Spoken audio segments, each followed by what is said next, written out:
Bonjour Chantal. Bonjour Agnès, bienvenue. Merci. Donc je suis Agnès de l'ASBL Le Funambule et nous sommes quelques-uns de l'équipe à avoir envie de te poser des questions par rapport à ce livre dont tu es l'auteur, Le rétablissement par soi-même, vivre plein d'espoir avec une vulnérabilité psychique, aux éditions donc L'Anneau Campus. Alors voilà, qui es-tu en quelques mots, et puis d'où vient cette initiative et comment as-tu mené cette étude? Beaucoup de questions à la fois. Je m'appelle Chantal van Oudenhoven, je suis psychologue clinique et j'ai toujours été fascinée du perspective du patient. Ça a été le fil conducteur dans mon travail comme chercheur dès le début. Et maintenant, j'ai eu la possibilité de faire un travail de recherche qui a été subsidié par le fonds Roi-Baudouin et le fonds Julie Rançon. Et ce n'est pas moi toute seule, il y a eu toute une équipe qui a participé à cette recherche. Et ça a été une recherche narrative où les gens qui ont un vécu comme usagers dans les soins de santé mentale ont raconté leur histoire. Et ils ont été interviewés par des experts d'expérience, comme je dis, mais il y a un meilleur mot en français. Nous disons cela, ou experts de vécu. Experts de vécu, oui. Voilà, ça c'est un peu en bref l'histoire. Donc ce n'est pas mon livre, c'est un livre partagé dont j'espère qu'il sera important pour les personnes qui en ont besoin. Alors, on y parle de rétablissement, mais aussi de participation des usagers et d'empowerment. Est-ce que tu pourrais définir ces trois concepts? Oui, ce sont trois concepts dont il y a beaucoup de malentendus. Le rétablissement, pour commencer, c'est un concept qui a été confondu souvent avec guérison.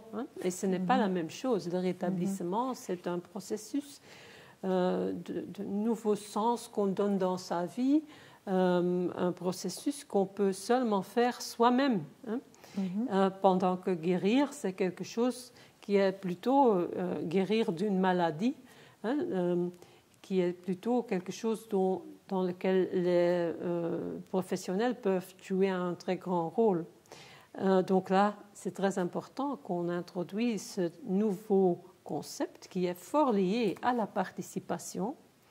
Participation dans le sens que la personne même est bien placée de savoir qui peut l'aider ou comment il peut être aidé à retrouver un nouveau sens dans sa vie et survivre la catastrophe qui souvent est arrivée.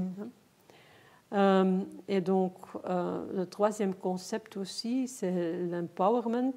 C'est le fait qu'on est soi-même, je ne sais pas si on dit cela en français, au guidon de sa vie. Acteur de sa vie. Acteur de sa vie, mais au volant de sa vie, oui. Qu'on définit soi-même la course, qu'on peut faire ses propres choix et être soutenu là-dedans. Donc, ces trois concepts, c'est peut-être très vite, ils ont une très grande signification pour les personnes qui sont dans ce processus. Donc, le rétablissement est un processus, si je comprends bien. Très important. Ce n'est pas un état, c'est un processus, et c'est un processus qui n'est pas le même d'être guéri, de ne plus avoir de symptômes.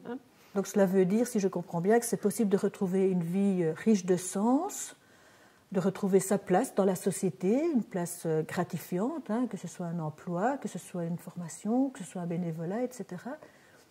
Et tout cela malgré les symptômes, c'est possible alors? Malgré les symptômes, malgré la vulnérabilité qui restera pour certaines personnes toute une vie. Donc ce n'est pas un chemin linéaire avec un point final alors? C'est un chemin pour beaucoup de personnes avec des rechutes, avec des phases de crise, avec des souffrances qui sont...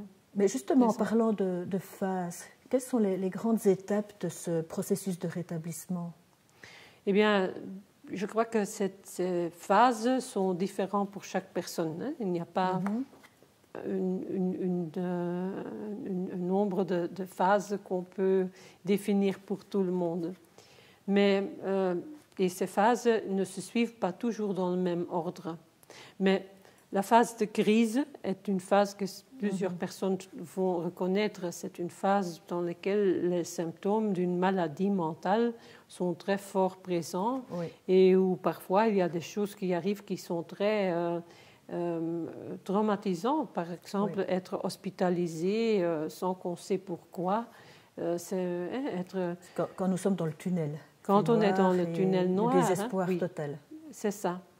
Donc ça, le choc de se rendre compte que ce n'est pas comme il faut, c'est une première phase. Puis, petit à petit, on va reprendre le sens ou reprendre un peu d'initiative et se rendre compte de ce qui arrive. Et on va s'orienter un peu. Sur la maladie, sur les aspects de guérison qui ont aussi une place dans cette phase de crise. C'est ça ce qui est dominant, comment sortir de la crise.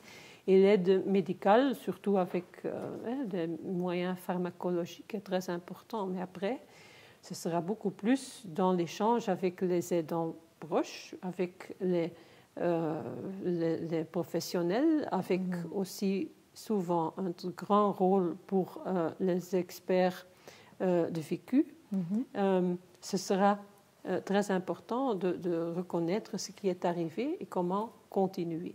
Et puis après, ce sera important pour chacun de retrouver ses moyens de participer à la vie quotidienne. Mais souvent, ce sera différent de la phase avant la crise ou avant les premiers signes de la maladie.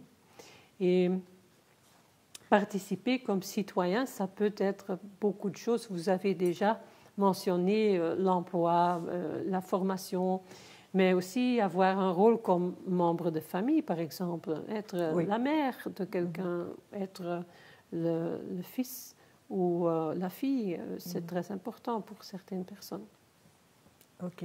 Donc, si je comprends bien, la personne retrouve espoir, elle fait l'inventaire de ses forces, de ses limites, et puis petit à petit, elle retrouve des projets de vie, et donc cela fait sens, et elle se retrouve une identité positive, elle se reconstruit petit à petit. Petit à petit, on retrouve une identité positive, souvent à côté des choses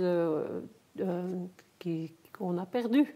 C'est aussi une situation de perte, souvent aussi avec un deuil qu'on doit parcourir et qu'on doit travailler là-dedans parce qu'on a souvent perdu beaucoup de choses. Donc c'est retrouver confiance en soi essentiellement. Essentiellement. Et aller de l'avant. Et aller de l'avant, avoir un bout dans sa vie. Aussi, parfois, pour certains gens, la foi a un rôle. Pour d'autres, c'est surtout la participation. Alors, tu as cité l'espoir tout à l'heure, qui est très important au moment où la personne passe du déni, du désespoir, et peut-être qu'un père aidant va lui apporter cette lueur d'espoir. C'est un des éléments clés du processus de rétablissement. Est-ce que tu pourrais en citer d'autres? D'autres éléments clés, j'ai entendu donc le mot espoir, mais est-ce qu'il y a d'autres mots peut-être?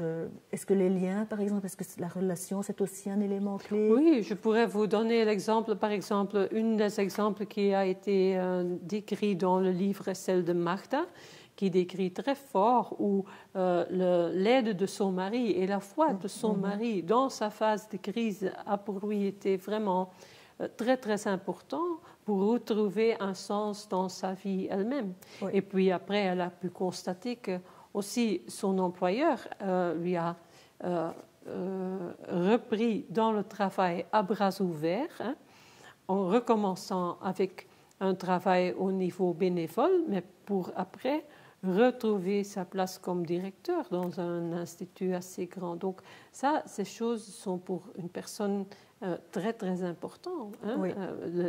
L'être lié avoir un sens dans la vie. Et les éléments clés sont fort liés l'un à l'autre. Oui. Hein? Donc ici, c'est un entourage bienveillant. Oui. J'imagine aussi retrouver la joie de vivre, un sens, donc des projets qui ont un sens. L'empowerment, on en a parlé tout à l'heure, donc c'est important aussi, c'est sans doute un des éléments clés. Et alors, on parlait aussi d'identité tout à l'heure. Justement, moi, j'ai une petite question par rapport à cette notion d'identité. Nous entendons souvent les professionnels, les médias dire il est schizophrène, il ou elle est bipolaire. Alors, finalement, où elle est la frontière entre, j'ai envie de dire, la maladie et l'identité ou la personne ou la personnalité? Oui, comme chercheur, je dois souvent écrire des textes et on évite cette façon de nommer les gens qui souffrent d'une maladie. Hein, on a vraiment changé cela par respect pour la personne qui n'est pas la maladie.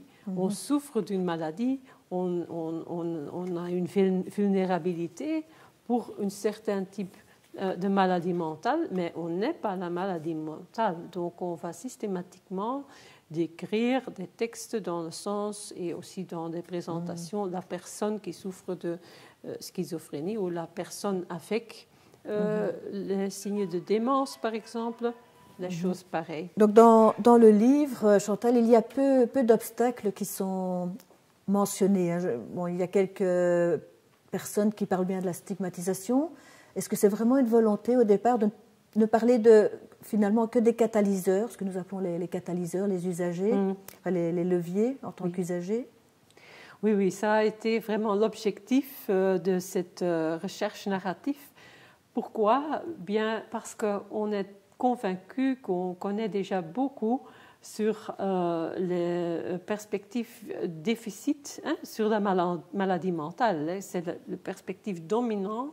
On a une maladie qui doit être guérie ou on a un handicap qui restera toute la vie et pour lequel on doit recevoir du support. Ce modèle, c'est le modèle dominant et ce qu'on a voulu faire avec ces livres, c'est d'avoir un contrepoids en fait. Et le contrepoids, ce qui m'a inspiré fort sur ce projet, c'est le travail de Mark Hermans. C'est un triathlète belge qui a eu un accident, qui est devenu paralysé, mais qui a dit bien vite après son accident qu'il allait marcher de nouveau, qu'il allait courir de nouveau. Et ce qu'il a fait est vraiment spectaculaire. Il a recommencé sa carrière comme athlète handicapé et il est devenu aussi coach. Donc il est très inspirant pour beaucoup de gens et je trouvais qu'on manque, il y a beaucoup de modèles dans les handicaps physiques, des modèles de rôle, on manquait des modèles de rôle dans les soins de santé mentale et j'ai espéré que je pourrais contribuer par le fait qu'on a fait un tel livre. Mais il est bien clair, c'est correct ce que vous dites, les points faibles sont toujours là, ils sont intégrés dans l'identité de la personne. Oui. Voilà. Alors le Funambule est une association qui propose des groupes de parole pour les personnes qui vivent avec un trouble bipolaire et les proches. Alors ma question c'est, est-ce que tu envisages aussi un projet de livre pour les aidants proches qui ont aussi un chemin difficile, parfois voire même de rétablissement? Voilà, je trouve vraiment que c'est nécessaire d'avoir aussi pour les aidants proches un tel travail avec leur propre vue et vécu du processus de rétablissement. Ce serait vraiment nécessaire de le faire, oui. D'accompagner les personnes qui accompagnent en fait. Oui. Et leur donner les outils qui sont sans doute différents des outils... Ils sont différents, il y a des parallèles je crois, mais quand même... Alors j'ai une dernière question, Chantal. Donc, tu as parlé de recherche narrative avec une équipe formidable. Donc cela a été aussi pour toi un chemin, une aventure humaine. Comment est-ce que tu pourrais illustrer par un mot et une image ce chemin que tu as mené en rédigeant ce livre avec cette équipe? Eh bien, je suis heureuse que tu me le demandes parce que il est bien clair que pour nous, pour notre équipe de recherche, c'était la première fois qu'on a travaillé avec cette façon de narrative où on a demandé aux personnes de faire une photo aussi et de donner des images. Et moi aussi, dans cette époque, dans cette période, j'étais dans une exposition où j'ai trouvé une image que je voudrais utiliser comme cover pour le livre. Oui. Et c'était l'image que vous allez montrer, l'image d'un artiste. Et le mot-clé dans cette image est « hope ». Et les 4 couleurs étaient là. Et c'était une image 3-dimensionnelle qui m'a fort inspirée comme cover de ce livre, mais c'était impossible d'avoir cette image, cette pièce d'art comme cover. Mais les personnes de l'anneau qui ont travaillé sur le cover se sont inspirées sur cette image pour faire l'image du livre. Donc le mot « hope » avec les 4 couleurs très appellant. C'est mon image et mon parole pour ce livre. Merci Chantal.